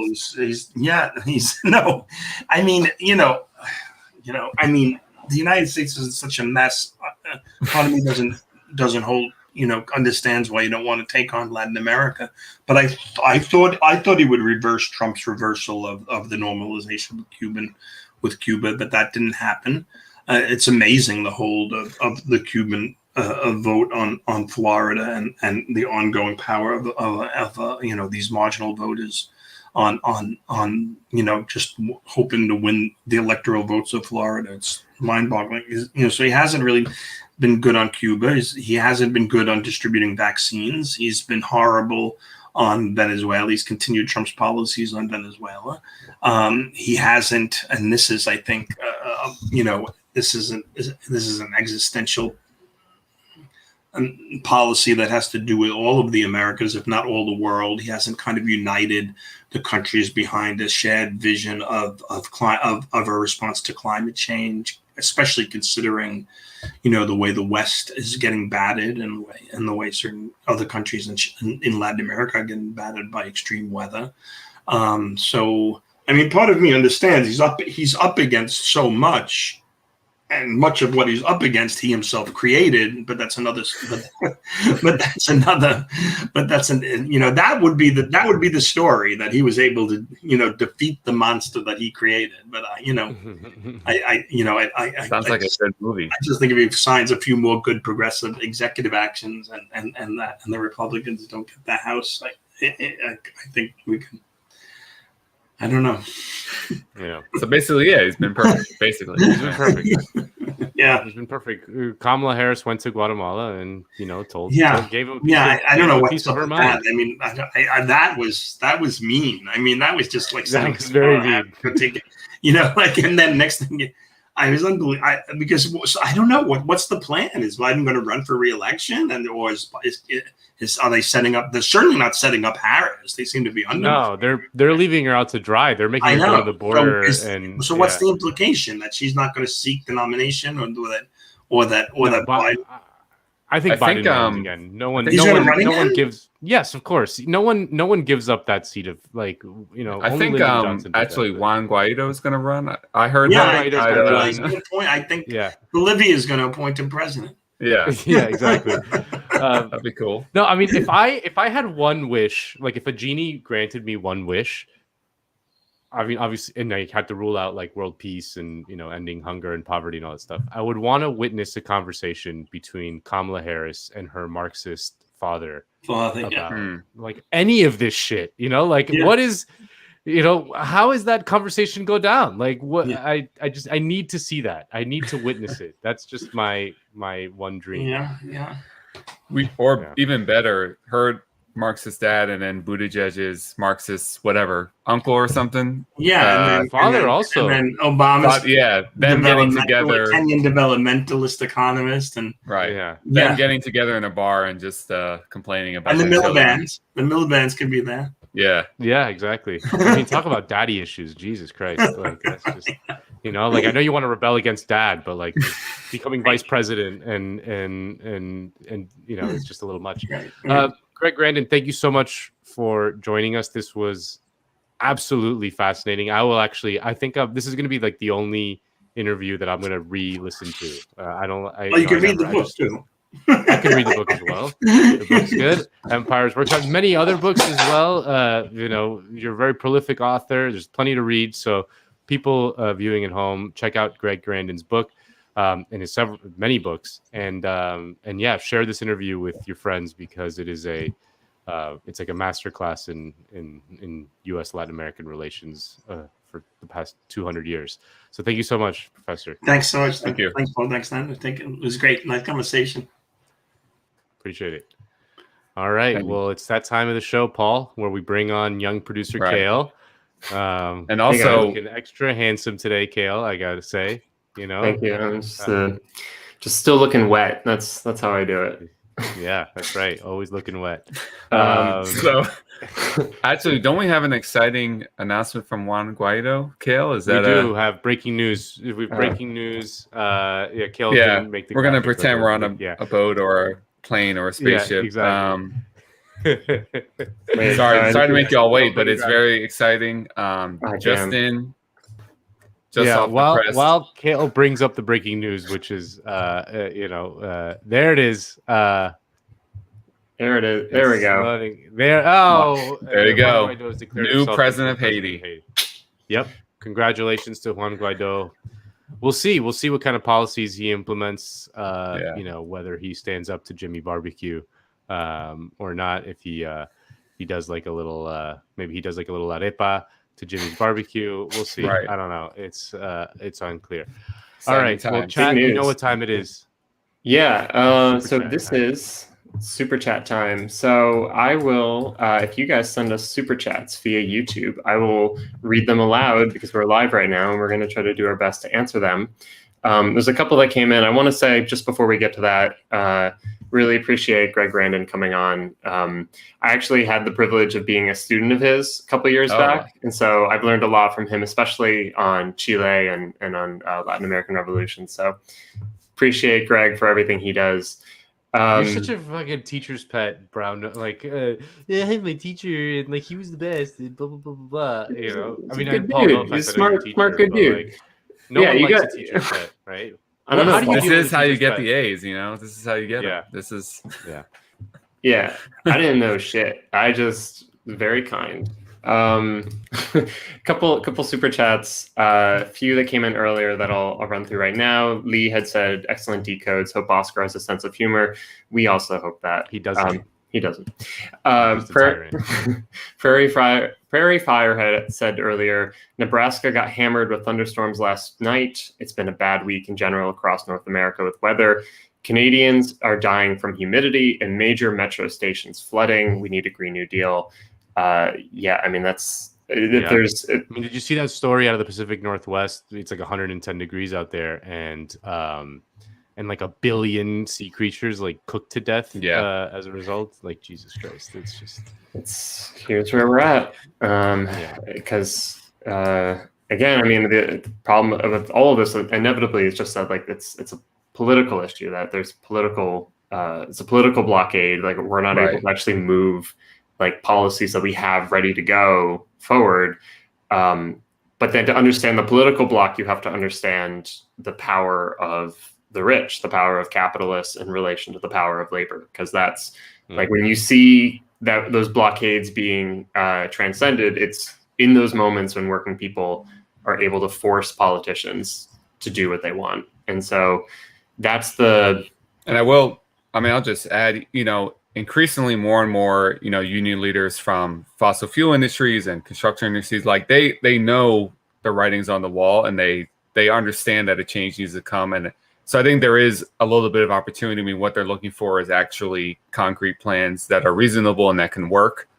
And I think that's where some of us on the left or candidates have to come in, where, really working with them to create those kind of solutions. Because I think more and more people are open to them. They just need to see it be a reality. Yeah, I think that's right. Well, speaking of political change, there was another super chat that came in earlier on Vice President Kamala Harris's visit to Guatemala. You racist. Yeah.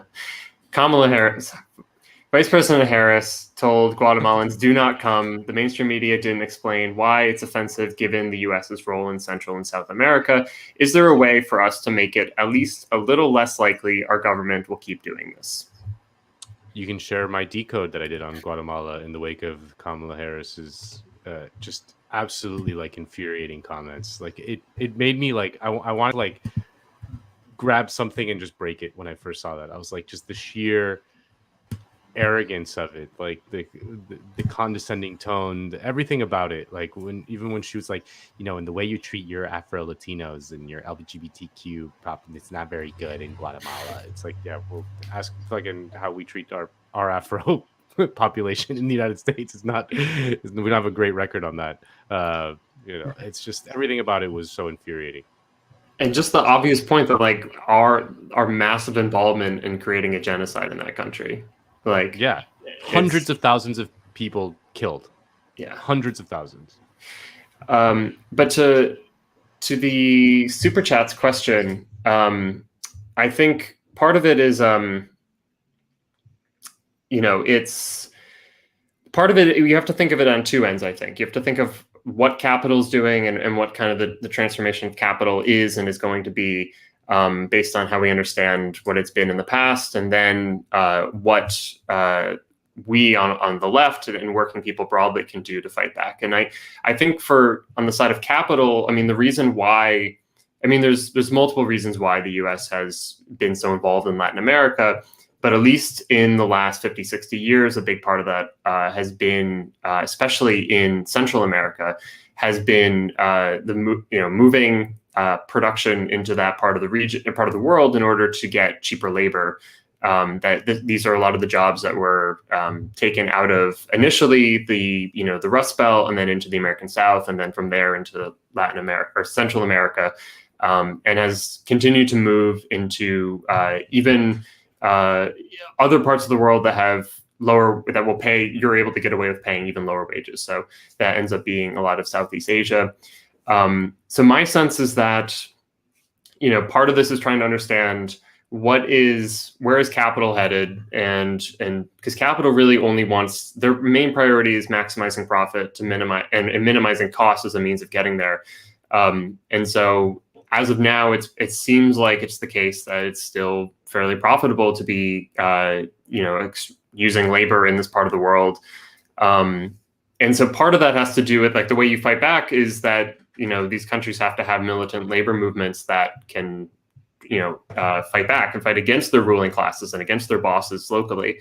What we can do in the U.S., for our sake on the left and the other half of this equation, I think it does mean we have to drain the war machine. And so because it's popular opinion is not going to be the thing that takes down or changes American foreign policy or American trade policy.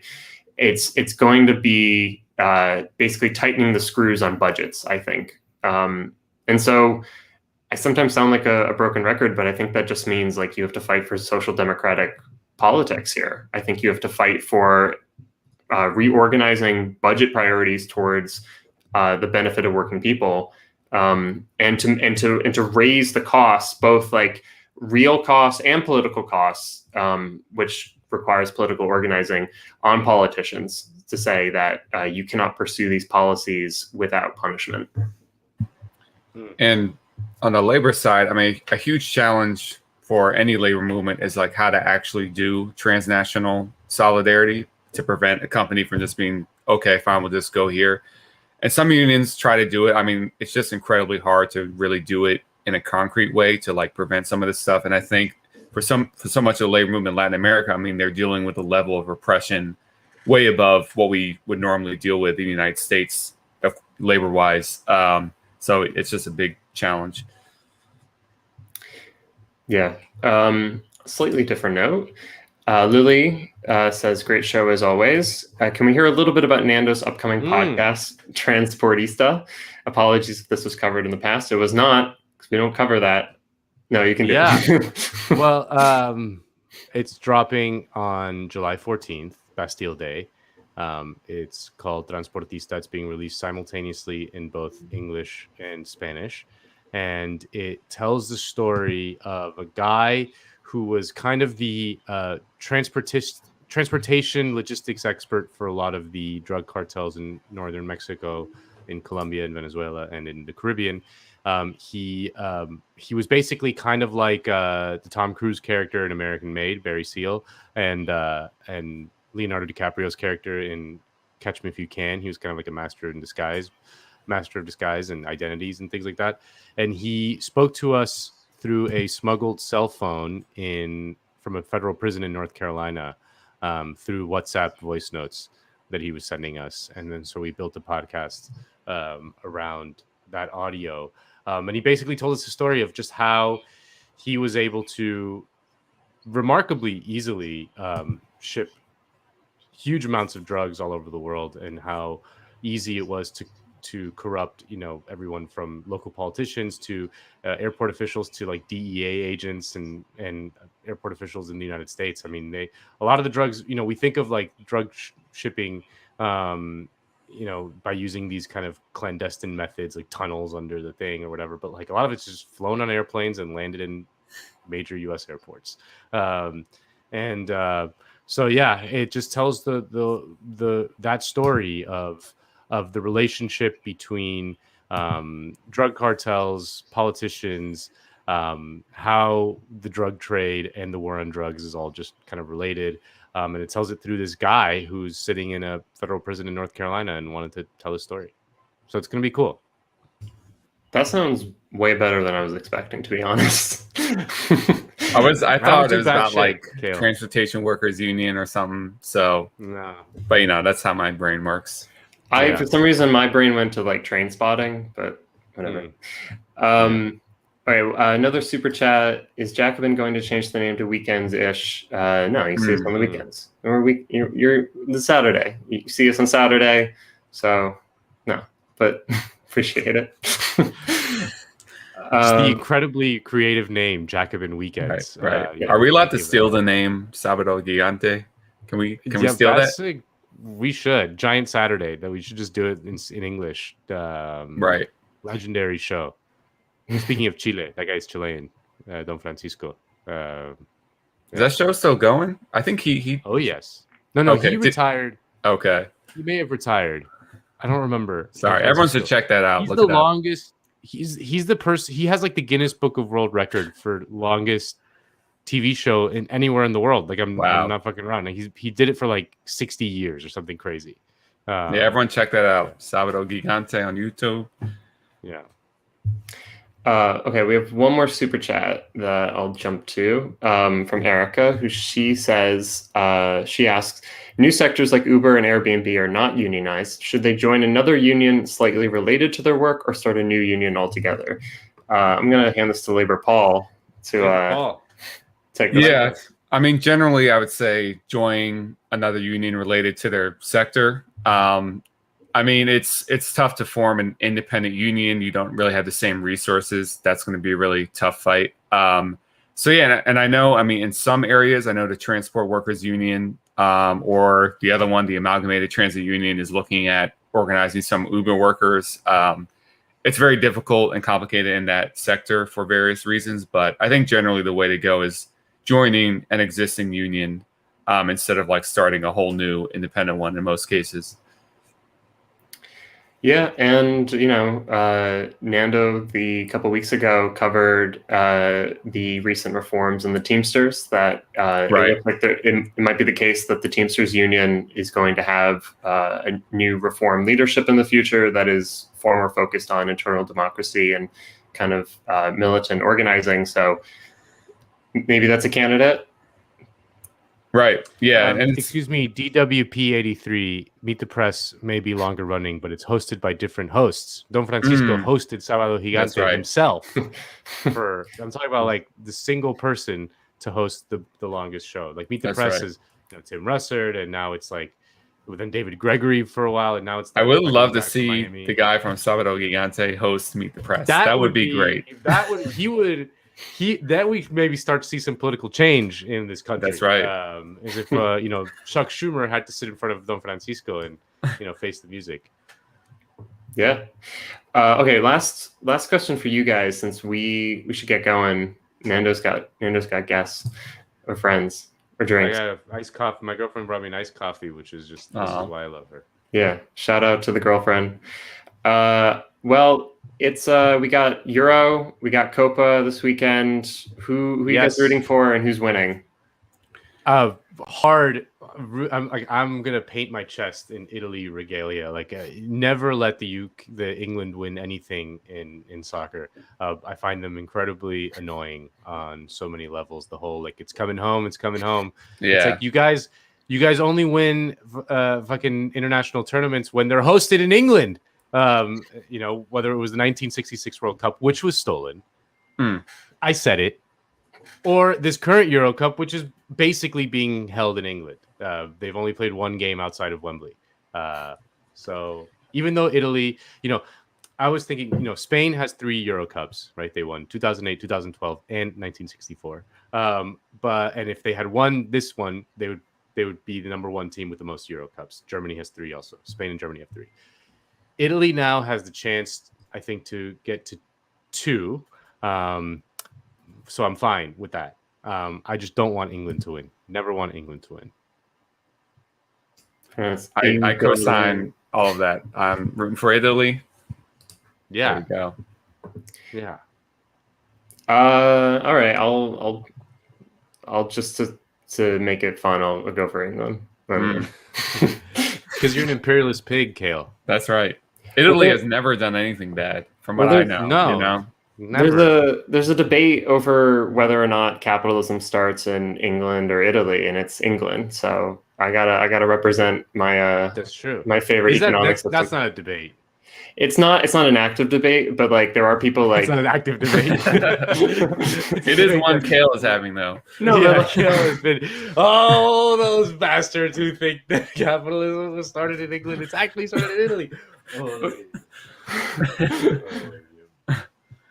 Wow.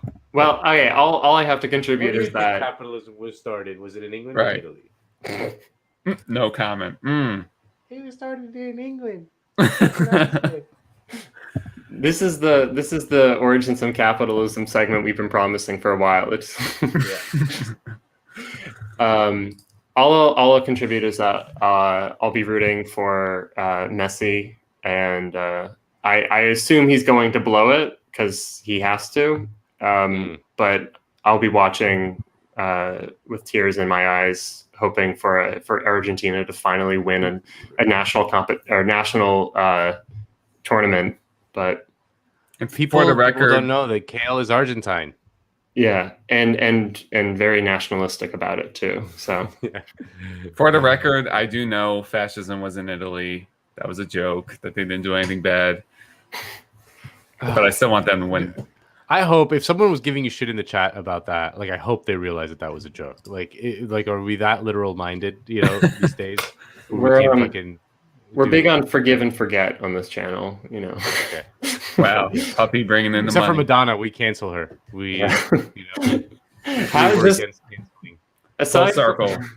Aside from the decodes and Greg Grandin, everything else that we've said has been really sarcastic. So just for the record, we're against fascism. We're against cancel culture. We're against capitalism. Truly, we're against Italy.